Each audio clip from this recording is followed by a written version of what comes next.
தமிழர் ஆட்சி பார்த்துட்டு இருக்க எல்லாருக்குமே வணக்கம். தாவேக அரசு ஆட்சிக்கு வரதுக்கு முன்னாடி கவர்மெண்ட் ஹாஸ்பிட்டல்ஸ்லாம் பயங்கரமா முன்னேற்றம் வரணும், ரொம்ப பின்தங்கி இருக்கு அப்படின்லாம் சொல்லிட்டு இப்போ கவர்மெண்ட் ஆஸ்பத்திரி எல்லாம் நல்லா தான் இருக்கு, அதனால நாங்க 8000 தனியார் ஆஸ்பத்திரி திறக்க போறோம் அப்படின்ற மாதிரியான ஒரு விஷயத்த சொல்லியிருக்காங்க. எனக்கு புரியல.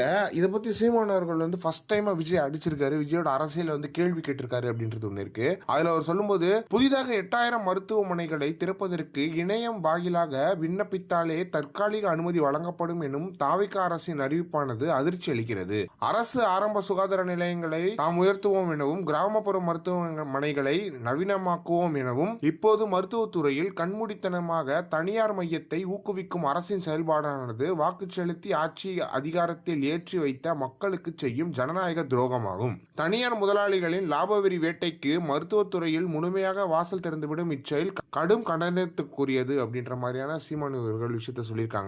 ஹாஸ்பிட்டல தரம் வாய்ந்ததா மாற்ற முயற்சி எடுக்காம 8000 தனியார் மருத்துவமனைகளுக்கு இப்போது திடீர் அனுமதி இது பாஜக வலிமை சேர்க்கிற விதமா, பாஜகவை திருப்தி சேர்க்கிற விதமா தான் இருக்கு அப்படின்னு சொல்லிட்டு சீமான் அவர்கள் சொல்லியிருக்காங்க.